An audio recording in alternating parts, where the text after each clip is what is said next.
వింటున్నారా? నువ్వు ఏది కావాలని ఆశపడుతున్నావో ఆ విషయంలో కానీ నా ప్రభు ఈ రోజు నీతో మాట్లాడుతుంది ఏంటో తెలుసా? సంతృప్తి కలుగుతుంది.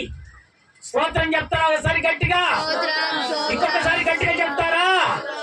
ఎన్ని భారాల మీద ఉన్నావో, ఎన్ని కష్టాల మీద ఉన్నావో, ఎన్ని ఇబ్బందుల మీద ఉన్నావు కానీ నా ప్రభు ఈ రోజు నీతో మాట్లాడుతున్నాడు. ఇక నుంచి ఈ నెల మొదలుకొని వచ్చే నెల వరకు నీకు సంతృప్తి కలుగుతుంది. నీకు ఏది తక్కువ కాదు. దేవుడు సంతృప్తిగా నీకు కలగజేస్తాడు. చదవండి దేవుని వాక్యంలోనికి మనం వెళ్దాం. ఆ సంతృప్తి మన కుటుంబంలో కలగాలంటే మనకు మొట్టమొదటి ఏమి కావాలంటే దైవ భక్తి కావాలి. అమ్మ ఏం కావాలి? దైవ భక్తి కావాలి. సంతృప్తిగా మన కుటుంబం ఏది తక్కువ కాకుండా మన కుటుంబం ఉండాలంటే ఏం కావాలి? కుటుంబంలో దైవ భక్తి కావాలి. దైవ భక్తి లేకపోతే కుటుంబం నీరసిస్తుంది, అనారోగ్యాలు వస్తాయి, ఆర్థిక ఇబ్బందులు వస్తాయి, సమస్యలు ఎదురవుతాయి. ఒకటి చేద్దామని పోతే ఇంకోటి ఎదురైతా ఉంటది. అంటే కారణం ఏంటంటే దైవ భక్తి మన కుటుంబంలో లేదు. అదే దైవ భక్తి మన కుటుంబంలో ఉంటే ఖచ్చితంగా మనకు దేవుడు సంతృప్తి కలగజేస్తాడు. ఒక్కసారి హల్లెలూయా చెప్తారా గట్టిగా? 1 తిమోతిలకు రాసిన పత్రిక 6వ అధ్యాయము 6వ వచనంలో దేవుడు మాట్లాడుతున్నాడు. 6వ అధ్యాయము 6వ వచనం. సంతృప్తి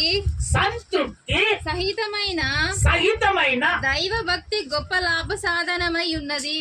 గొప్ప లాభ సాధనకరమై ఉన్నది. ఏంటిది? దైవ భక్తి.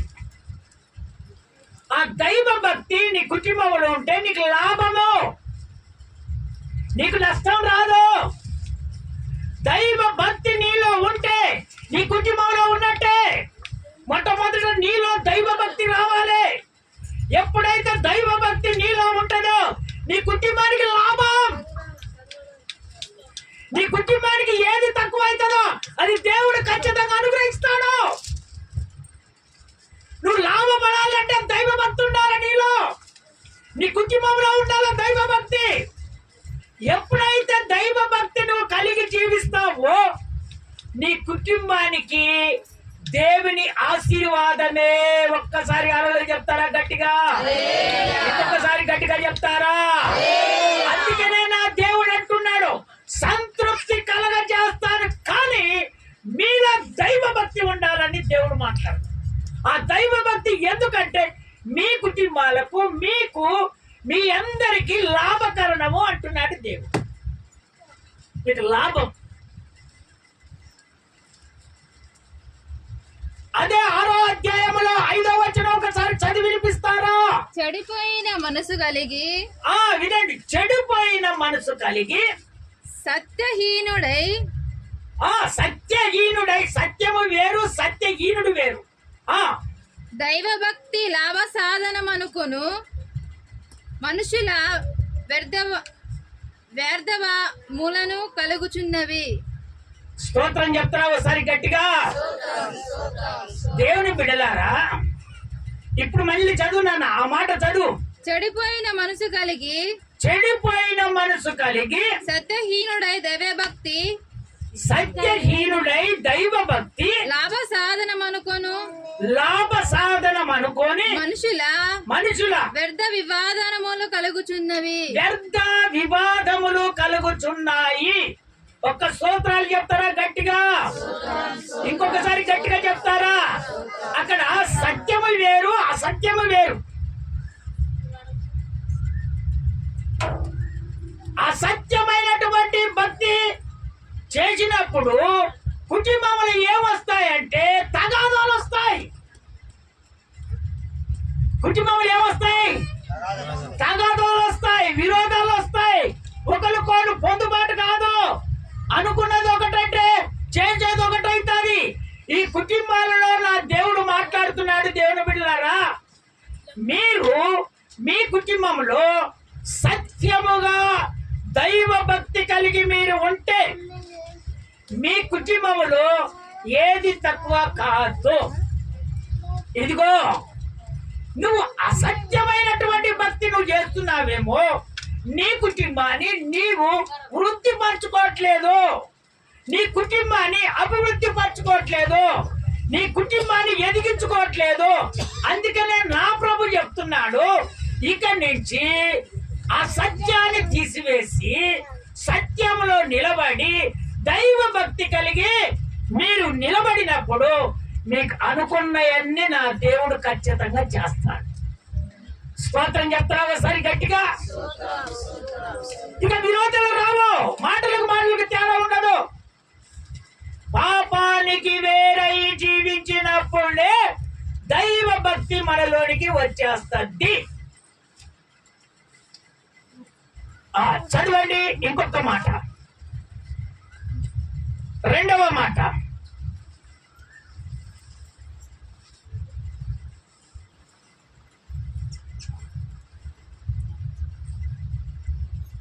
మీ ప్రవర్తన ధనాలోపం లేకుండా ఉండాలి. కొంతమంది ధనాపేక్ష ఉంటుంది కుటుంబంలో.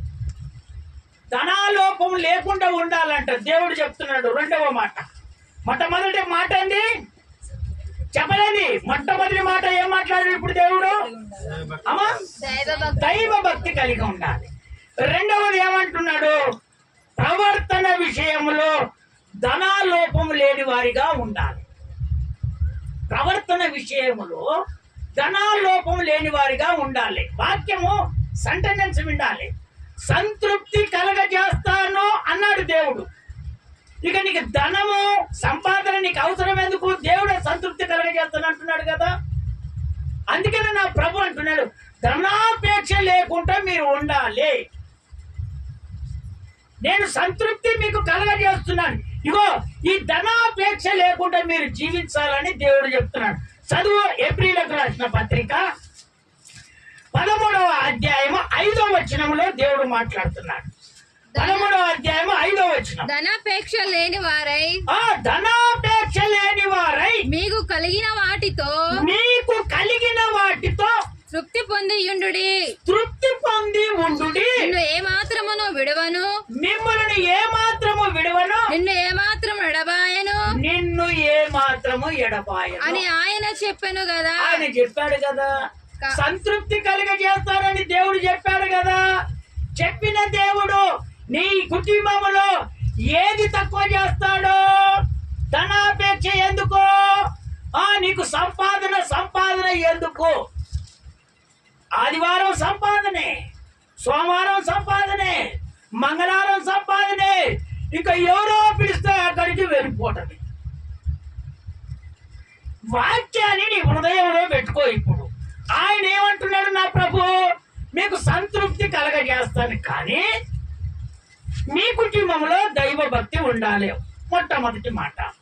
రెండవది ఏమంటున్నాడు ఆయన?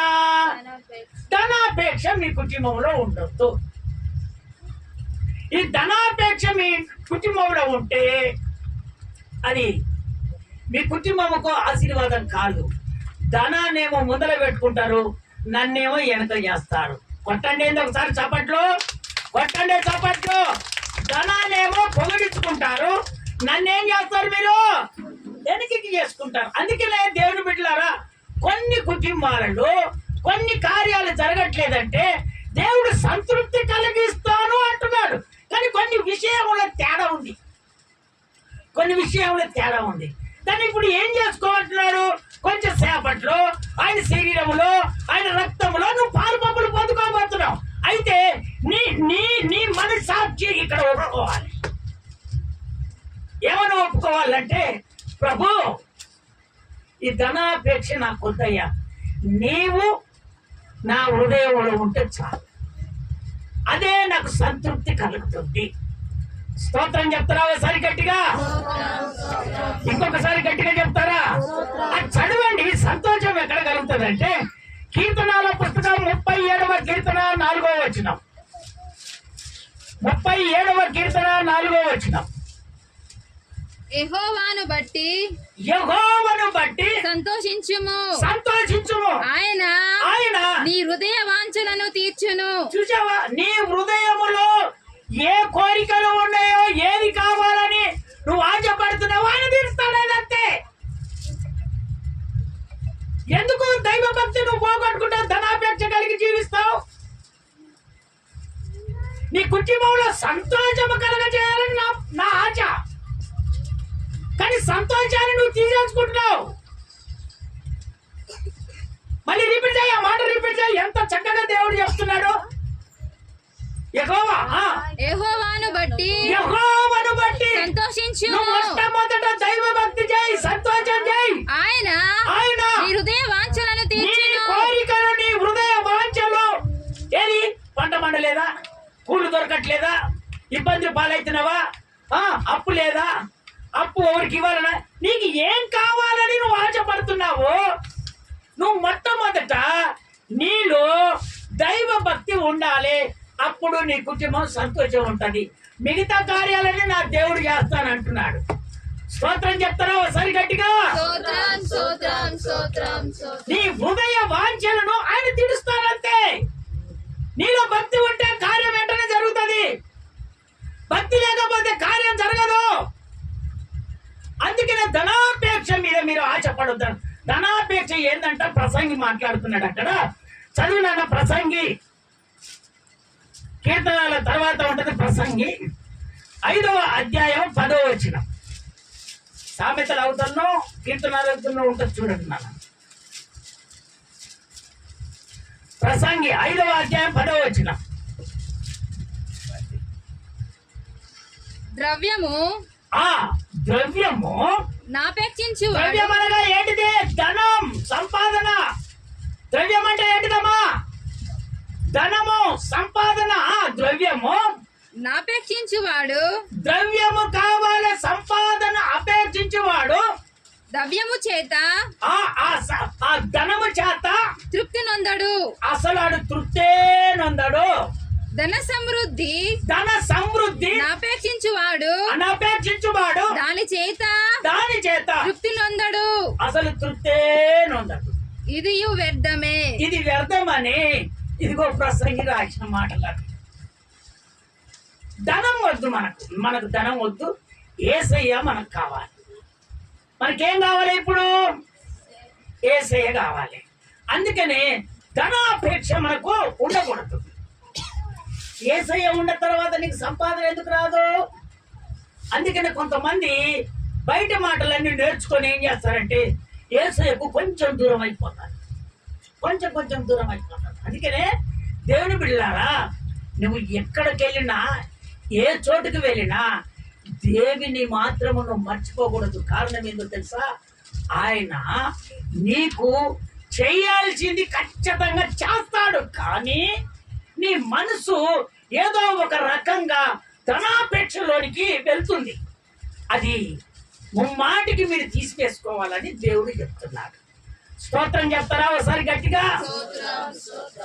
ఆ ధనం ఉన్న కింది మాట చదువునానా, ఆ కింది మాట చదువు. అదే అధ్యాయంలో ఆస్తి 11.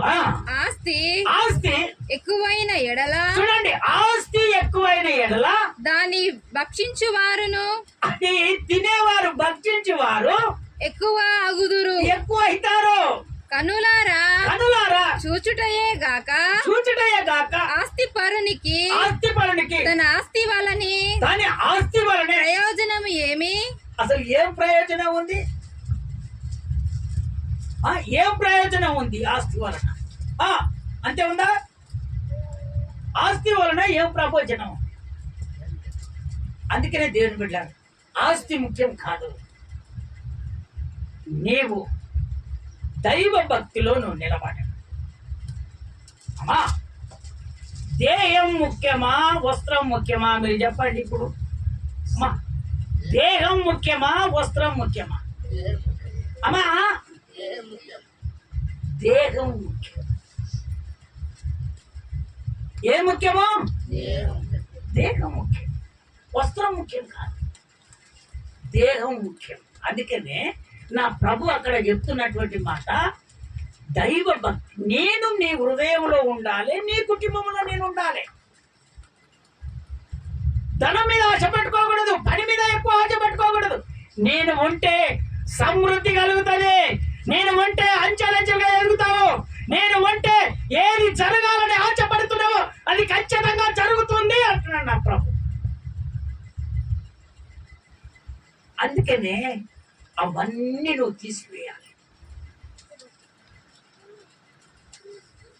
ఇదిగో పౌలు చెప్తున్నటువంటి మాట ఫిలిప్పు సంఘానికి చెప్తున్నాడు. ఒక మాట చెప్తున్నాడు, మనము శ్రద్ధగా విందాము.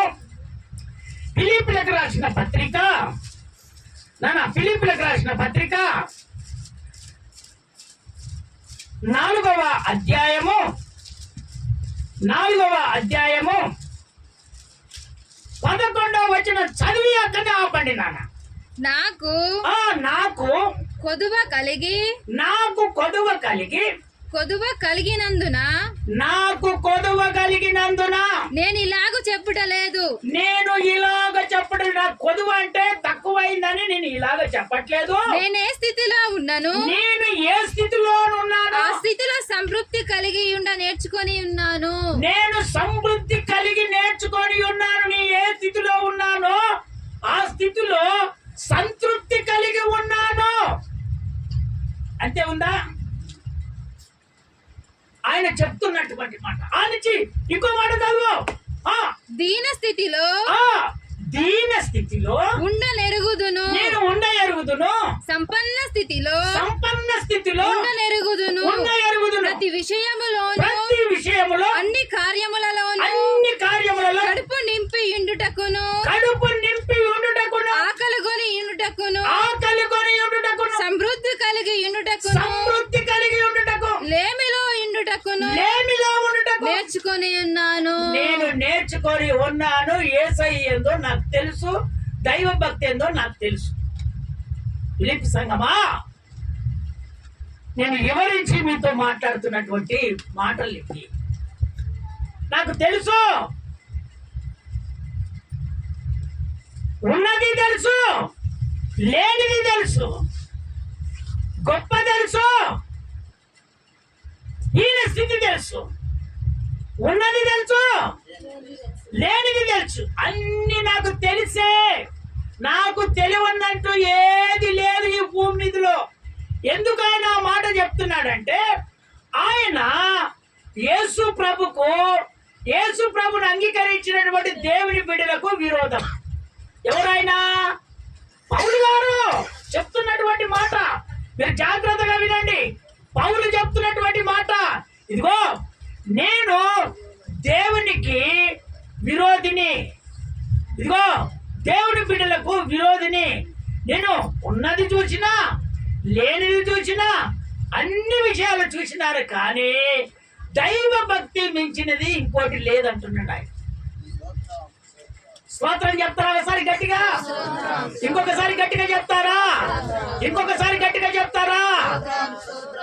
అన్నం ఉన్నప్పుడు తిన్నా, అన్నం లేనప్పుడు పసుమన్య పెట్టినారా? కూర ఉన్నప్పుడు తిన్నా, కూర లేనప్పుడు వట్టికారం కూడా వేసుకున్నా. ఏ స్థితిలో ఉన్నానో ఆ స్థితి అంతా నాకు తెలిసే. నాకు తెలియనిది ఏం లేదు.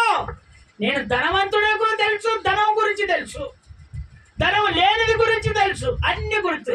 లేమిలో ఉన్నాను, ఉన్న దాంట్లో ఉన్నాను, నైనా కూడా నా యేసయ్యతో నేను ఉన్నాను, అదే నాకు సమృద్ధి అంటున్నాడు. స్తోత్రం చెప్తారా ఒకసారి గట్టిగా? ఇంకొకసారి గట్టిగా చెప్తారా? అందుకని దేవుని బిడ్డలారా, ఏ పరిస్థితిలోనైనా కూడా నువ్వు సంతోషంగా ఉండాలంటే దైవ భక్తి నీలో ఉండాలి. అప్పుడు నీ కుటుంబానికి సంతృప్తి కలుగుతుంది. స్తోత్రం చెప్తారా ఒకసారి గట్టిగా? ఇంకొకసారి గట్టిగా చెప్తారా? కొన్ని కుటుంబాలలో ఏం జరుగుతాయంట, 2 రోజులు పనికి పోకపోతే 3వ రోజు నీకెవరు నీళ్ళు ఇస్తారు, నీకెవరు అన్నం పెడతారు? కొంతమంది అంట గిలాసులు తీసి చెంబులు తీసి విసిరేస్తారట. ఎందుకో ఎందుకమ్మా? కోపం పని లేదు, కోపం. కొంతమంది ఏం చేస్తారు, వాళ్ళు మగపిల్లలు ఏం చేస్తారు, ఇప్పుడు ఆడోళ్ళకి చెప్పా, మగపిల్లలు ఏం చేస్తారు, తోటలు పనికి వెళ్ళట్లేదా, నువ్వు ఎందుకు వెళ్ళావు, నువ్వు అట్టడ పోయొచ్చావు, ఇక్కడట పోయొచ్చావు, ఇది యాద తోటలు పనికి పోవట్లేదా అని మళ్ళీ ఇది ఒకటి. అందుకనే దేవుని బిడ్డలారా, దేవుడు ఇదిగో మీతో మాట్లాడుతున్నటువంటి మాట, పరిస్థితుల్లోనూ సంతోషంగా ఉండాలి. ఏ పరిస్థితిలోనూ ఉండాలో అదే పరిస్థితిలో నువ్వు సంతోషంగా ఉండాలి. లేమిలో ఉండాలి, పెట్టినారా, ఉన్న దాంట్లో కూడా ఉండాలి. లేమి అనగా లేనిది అన్నట్టు ఉంటున్నారా. అందుకని దేవుని బిడ్డలారా, పరిస్థితులను సరిదిద్దుకొని మన కుటుంబాన్ని ముందుకు తీసుకుపోయే వారిగా మనం ఉండాలి. అది కావాలి మనకి. ఎవరినో చూసి మనము బాధపడకూడదు, ఎవరినో చూసి ఏదో అని మనం అనుకోకూడదు. పౌలు గారు చెప్తున్నటువంటి మాట, ఆయన చూడు దేవుని బిడ్డలను విమర్శించి ఆయన ఎంతగానో దేవుని బిడ్డలను కట్టి ఇరగదీసి అట చేసి ఇట చేసినటువంటి ఆయన, దేవుడు అంటే ఇష్టం లేనటువంటి ఆయన ఏమంటున్నాడో తెలుసా, నాకు యేసయ్య కావాలి, ఇవన్నీ నాకేమీ అవసరం లేదు. ఎందుకు ఆయన అంటున్నాడు ఆ మాట? వినండి, ఎందుకైనా ఆ మాట అంటున్నాడంటే, ధనాన్ని చూశాను, లేమిని చూశాను, అన్ని చూశాను, అందుకనే నేను ముఖ్యంగా నాకు కావాల్సింది ఏంటంటే దేవుడు కావాలి. దేవుడు మనలో ఉంటే మనకు సంతృప్తి కలుగుతుంది. దేవుడు మనలో ఉంటే మనం ఏదైనా చేయగలుగుతాము. దేవుడు మనలో ఉంటే ఏ కొదవ ఉండదు. దేవుడు మనలో ఉంటే ఏదైనా జయిస్తా అని చెప్తున్నాడు అక్కడ పౌలు చెప్తున్నాడు ఫిలిప్పీ సంఘానికి. అందుకనే దేవుని బిడ్డలారా, ఏ పరిస్థితిలో మనం ఉన్నామో ఆ పరిస్థితిలే మనం చక్కదిద్దుకునే వారిగా మనం ఉండాలి. ఒకరికి డబ్బు ఉండొచ్చు, ఆ డబ్బు మీద ఆశపడద్దు. నా దేవుడు సంతృప్తి కలగజేస్తాను, నీకేది తక్కువ చేయనంటున్నాడే. ఈ వాక్యం పెట్టుకొని కన్నీరు కార్చి నీ హృదయంలో పెట్టుకొని ఇదిగో ప్రార్థన చేసుకొని, ఇదిగో నా ప్రభువా నాకు సంతృప్తి కలగజేస్తున్నావయ్యా అని కన్నీరు కార్చు, ప్రార్థన చేయి. దేవుడు నిన్ను ఉన్నతమైన స్థానానికి ఎదిగిస్తాడు. ఆయన అంతే ఎదిగిస్తాడంతే. ఈ వాక్యం నీ హృదయంలో పెట్టుకోను అంతే. వాక్యం హృదయంలో పెట్టుకొని నువ్వు ముందుకెళ్ళు. ఆయన నిన్ను ఏ చోట్ల పెట్టాలనో ఆయనకు తెలుసు, మనకేం తెలుస్తుంది? ఆయనకు తెలుసు నిన్ను ఎక్కడ పెట్టాలనో ఎక్కడ నిలబెట్టాలనో అది తెలుసు. దేవుడు రాత్రి చక్కగా మాట్లాడాడు. ఎంతటి వాడినైనా నిన్ను హెచ్చడి చేసి ఎంతటి వాడినైనా ఒక రోజు సాగిల పడేటట్టుగా నా దేవుడు చేస్తాడు. ఎప్పుడో తెలుసా? దైవ భక్తి నీలో ఉండాలి. ఈ భక్తిని పోగొట్టుకోవాలి. కొంతమంది ఎటకారంగా అదో ఇదో చాకులు చెప్పేసరికి భక్తిని దూరం చేసుకుంటారు. తప్పు అది. భక్తిని దూరం ఎప్పుడు చేసుకోకూడదు. భక్తి దూరం అయిపోయారంటే దేవుడు నీకు దూరంగా ఉన్నాడు అంతే. అట్లా ఏ స్థితిలో ఉన్నాయినా సరే దేవుని మాత్రం నువ్వు వదిలిపెట్టకూడదు. నీ కుటుంబాన్ని సంతోషపరచుకో, కానీ నీ కుటుంబము ఈయన స్థితిలోనికి నువ్వు తెచ్చుకోకూడదు. ఎందుకు తెచ్చుకోవద్దు అంటున్నాడు దేవుడు? నామకార్థాలను ఉంటారు, అన్యజనులు ఉంటారు. నీ కుటుంబం వీధిన పడితే వాళ్ళు ఏం చేస్తారు? అమ్మా ఏం చేస్తారు? చెప్పరండి, ఏం చేస్తారమ్మా? అమ్మా ఏం చేస్తారు? నాన్న ఏం చేస్తారు? మనం నవ్వటానికి యేసయ్య దగ్గరికి వచ్చామా? మనం అభివృద్ధి పడటానికి యేసయ్య దగ్గరికి వచ్చామా? ఎందుకు యేసయ్య దగ్గరికి మనం వచ్చాము? చెప్పండి, మీరే చెప్పండి. ఎందుకు వచ్చాము యేసయ్య దగ్గరికి? అంతే కదా. మరి అట్టాటప్పుడు ఎవరో ఏదో అన్నారని దాన్ని మీరు పట్టించుకోకండి. దేవునికి సంతృప్తి కలగజేస్తావయ్యా అన్న మాట్లాడావు నాతోటి. ఈ నెల మొదలుకొని వచ్చే నెల బల్లారాధన వరకు ఈ వాక్యం నీ హృదయంలో పెట్టుకొని కన్నీరు గాచి నువ్వు ప్రార్థన చేసుకో. నువ్వు అనుకున్నది ఖచ్చితంగా దేవుడు సాధించేటట్టుగా